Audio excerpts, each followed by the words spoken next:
नमः शिवाय। ओम नमो नारायण। हर हर महादेव। आज धर्ममाला मोती में एक और धर्म वर्णन का मोती पिरोया जाएगा। ब्रह्मा जी ने कहा, ब्रह्म देव शिरोमणि, तुम सदा समस्त जगत के उपकार में ही लगे रहते हो। तुमने लोगों के हित की कामना से ये बहुत उत्तम बात पूछी है, जिसके सुनने से संपूर्ण लोगों के समस्त पापों का क्षय हो जाता है। उस आना में शिव तत्व का मैं तुमसे वर्णन करता हूँ। शिव तत्व का स्वरूप बड़ा ही उत्कृष्ट है और अद्भुत है। जिस समय समस्त चराचर जगत नष्ट हो गया था, सर्वथा केवल अंधकार ही अंधकार था। न सूर्य दिखाई देते थे, न चंद्रमा, अन्य गिरोह और नक्षत्रों का भी पता नहीं था। न दिन होता था, न रात। अग्नि, पृथ्वी, वायु और जल की भी सत्ता नहीं थी। प्रधान तत्व अव्यक्त प्रकृति से रहित सूना आकाश मात्र शेष था। दूसरे किसी तेज की उपलब्धि नहीं होती थी। दृष्ट आदि का भी अस्तित्व नहीं था। शब्द और स्पर्श भी साथ छोड़ चुके थे। गंध और रूप की भी अभिव्यक्ति नहीं होती थी। रस का भी अभाव हो गया था। दिशाओं का भी भान नहीं होता था। इस प्रकार सब और निरंतर सूची भेद घोर अंधकार फैला हुआ था। उस समय तत्सद ब्रह्म, इस श्रुति में जो सत्य सुना जाता है, एकमात्र वही शेष था। जब ये यह वो वह ऐसा जो इत्यादि रूप से निर्दिष्ट होने वाला भावात्मक जगत नहीं था। उस समय एकमात्र वो सत्य ही शेष था, जिसे योगी जन अपने हृदय काश के भीतर निरंतर देखते हैं। वो सत्य तत्व मन का विषय नहीं है। वाणी की भी वहाँ तक कभी पहुँच नहीं होती। वो नाम तथा रूप रंग से भी शून्य है। वो न स्थूल है, न कृश है, न ह्रस्व है, न दीर्घ तथा न लघु है और न गुरु है। उसमें न कभी बुद्धि होती है, न ह्रास। श्रुति भी उसके विषय में चकित भाव से है इतना ही कहती है, अर्थात उसकी सत्ता मात्र ही निरूपण कर पाती है। उसका कोई विशेष विवरण देने में असमर्थ हो जाती है। वो सत्य ज्ञान स्वरूप अनंत परमानंद में परम ज्योति स्वरूप अप्रमेय, आधार रहित, निर्विकार, निराकार, निर्गुण, योगी गम्य, सर्वव्यापी, सबका एकमात्र कारण, निर्विकल्प, निरारंभ, माया शून्य, उपद्रव रहित, आदित्य, अनादि, अनंत, संकोच विकास से शून्य तथा चिन्ह में, जिस परम ब्रह्म के विषय में ज्ञान और अज्ञान से पूर्ण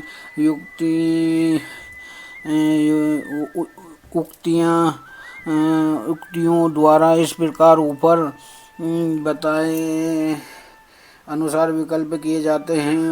उसने कुछ काल के बाद सृष्टि समय आने पर दैत्य की इच्छा प्रकट की।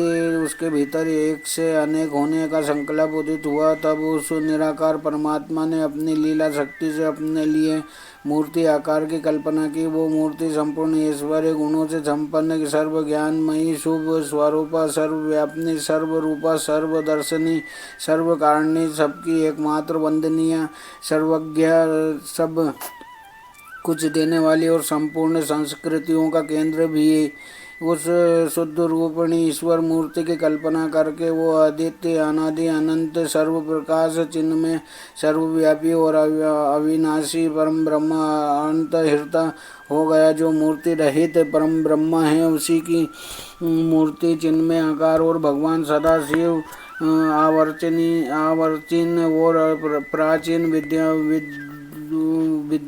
विद्वान उन्हीं को ईश्वर कहते हैं। उस समय एकाएकी रहकर स्वेच्छा अनुसार विहार करने वाले उन सदाशिव ने अपने विग्रह से स्वयं ही एक स्वरूप भूता शक्ति की सृष्टि की, जो उनके अपने श्रीअंग से कभी अलग होने वाली नहीं थी। उस पराशक्ति को प्रधान प्रकृति गुणवती माया बुद्धि तत्व की जननी तथा विकार रहित बताया गया है। वो शक्ति अंबिका कही गई है।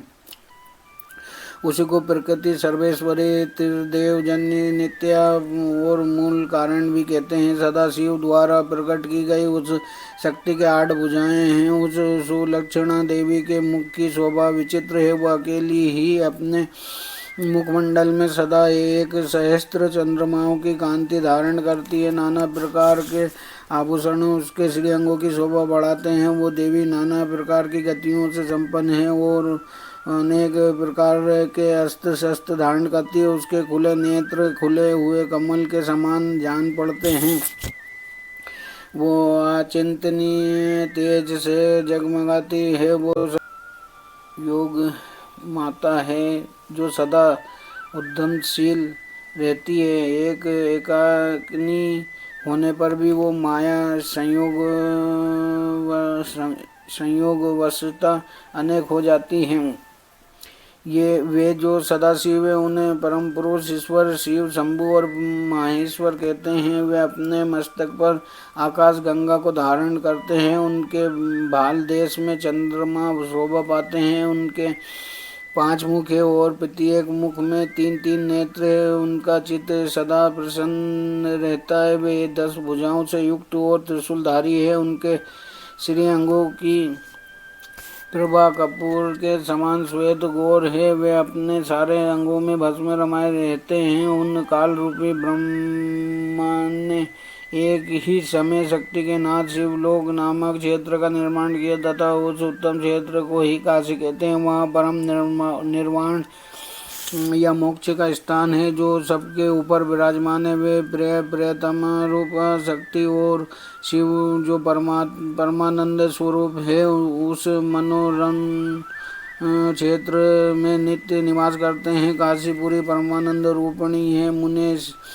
शिव और शिवा ने प्रलय काल में भी कभी उस क्षेत्र को अपने सानिध्य से मुक्त नहीं किया इसलिए विद्वान पुरुष उसे अविमुक्त क्षेत्र के नाम से भी जानते हैं। वो क्षेत्र आनंद का हेतु है, इसलिए पिनकधारी शिव ने पहले उसका नाम आनंदवन रखा था।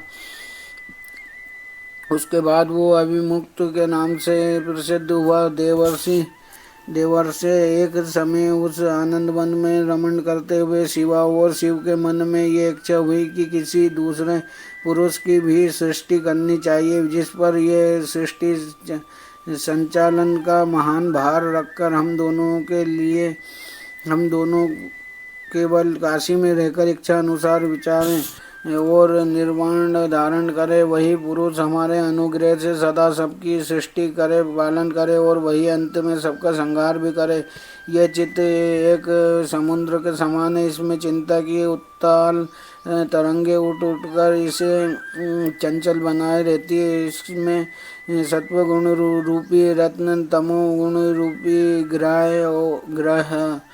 ग्रह और राजगुणी रूपी मूंगे भरे हुए हैं। इस विशाल चित्त समुद्र को संकुचित करके हम दोनों उस पुरुष के प्रसाद से आनंद काशी में सुख पूर्वक निवास करें। यह आनंदवन वहाँ स्थान है जहाँ हमारी मनोवृत्ति सब ओर से सिमट कर इसी में लगी हुई है तथा इसके बाहर का जगत चिंता से आतुर प्रतीत होता है।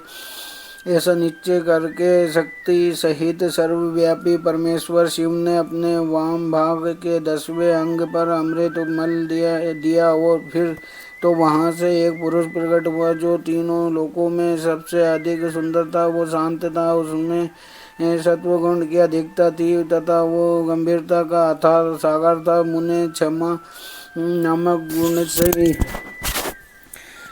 से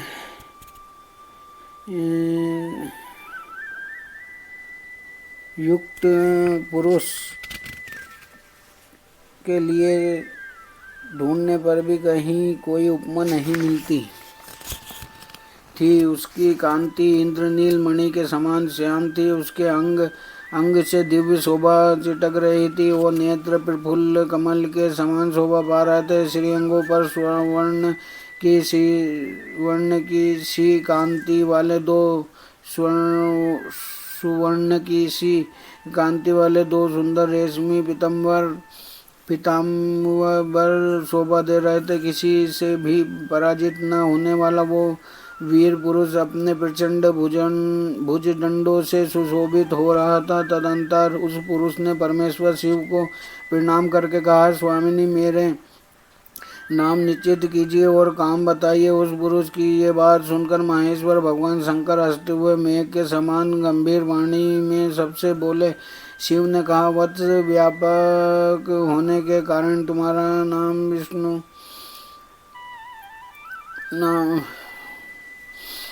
विष्णु नाम विख्यात हुआ। इसके सिवा और भी बहुत से नाम होंगे जो भक्तों को सुख देने वाले होंगे। तुम इससे स्थिर उत्तम तप करो, क्योंकि वही समस्त कार्यों का साधन है। ऐसा कहकर भगवान शिव ने श्वास मार्ग से श्री विष्णु को वेदों का ज्ञान प्रदान किया। तदंतर अपनी महिमा से कभी च्युत न होने वाले श्री हरि भगवान शिव को प्रणाम करके बड़ी भारी तपस्या करने लगे। वो शक्ति सहित परमेश्वर शिव भी पार्षद गणों के साथ वहां से अदृश्य हो गए। भगवान विष्णु ने सुदीर्घ काल तक बड़ी कठोर तपस्या की। तपस्या के परिश्रम से युक्त भगवान विष्णु के अंगों से नाना प्रकार की जलधाराएं निकलने लगी। ये सब भगवान शिव की माया से ही संभव हुआ। महामुनि उस जल से सारा सोना आकाश व्याप्त हो गया। वो ब्रह्म रूप जल अपने स्पर्श मात्र से सब पापों का नाश करने वाला सिद्ध हुआ। उस समय थके हुए परम पुरुष विष्णु ने स्वयं उस जल में शयन किया। वे दीर्घ काल तक बड़ी प्रसन्नता के साथ उसमें रहे। नार अर्थात जल में शयन करने के कारण ही उनका नाम नारायण ये श्रुति सम्मत नाम प्रसिद्ध हुआ। उस समय उन परम पुरुष नारायण के सिवा दूसरी कोई प्राकृत वस्तु नहीं थी। उसके बाद ही उन महात्मा नारायण देव से यथासंभव सभी तत्व प्रकट हुए। महामते विद्वान मैं उन तत्वों की उत्पत्ति का प्रकाश बता रहा हूँ। सुनो, प्रकृति से महातत्व प्रकट हुआ और महातत्व से तीनों गुण, इन गुणों से भेद से भी त्रिविध अहंकार की उत्पत्ति हुई और अहंकार से 5 तंत्र मात्राएं हुई और उन तंत्र मात्राओं से 5 भूत प्रकट हुए। उसी समय ज्ञानेन्द्रियों और कर्मेंद्रियों का भी प्रादुर्भाव हुआ। मुनि श्रेष्ठ, इस प्रकार मैंने तुम्हें तत्वों की संख्या बताई है। इसमें से पुरुष को छोड़कर शेष सारे तत्व प्रकृति से प्रकट हुए हैं, इसलिए सब के सब जड़ हैं। तत्वों की संख्या 24 है। उस समय एकाकार हुए 24 तत्वों को ग्रहण करके वे परम पुरुष नारायण भगवान शिव की इच्छा से ब्रह्म रूप जल में सो गए। ओम नारायण नमो नारायण हर हर महादेव।